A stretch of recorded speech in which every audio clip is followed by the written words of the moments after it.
চলছে আমার বাবাটা হেলতে দুলতে ঘুড়ি কিনতে। স্কুল থেকে বলেছে ঘুড়ি আর লাটাই নিয়ে আসতে। এখানে প্রোগ্রাম রয়েছে, প্রোগ্রাম মানে এখানে উত্তরণে তো ঘুড়ি লাটাই এরা মানে কিনবে আর উড়াবে, যেমন আমাদের মকর সংক্রান্তি ওইটাই পৌষ পার্বণে।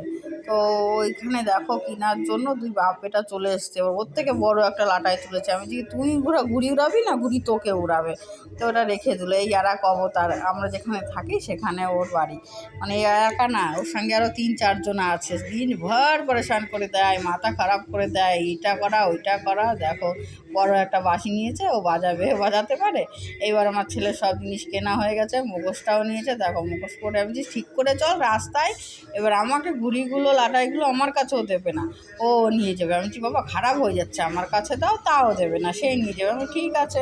এবার স্কুল থেকে চলে এসছে বাবু ঘুড়ি উড়িয়ে। এবার হাত কেটে গেছে, বাবা বলছে এই কী করে কেটে গেল বলতে, এদিকে ছেলেটা আমাকে কেটে দিয়েছে। তারপরে সে ঘুড়ি উড়ানো তাতেও হয়নি। এবার বিকেল দিকে বলছে চলো ছাদে চলো, সবাই ঘুড়ি উড়াচ্ছে আমিও ঘুড়ি উড়াবো। এবার ছাদে গিয়েছে। এবার ঘুড়ি তো উড়াতে পারছি না, 3জনাই, ও পারে না, আমিও পারি না, আর বাবাও পারে না, কেউ পারে না। তবুও চেষ্টা করলাম। সেই চেষ্টা তো না, মারপিট হচ্ছে ঘুড়ির সঙ্গে, কে উড়াতে পারে। তো আমরা তো অবশেষে ঘুড়ি উড়ানো কি, এবার এদিক থেকে ওদিকে কিছুই করতে পারলাম না। এদিক ওদিক করে এবার নিচে নেমে আসলাম।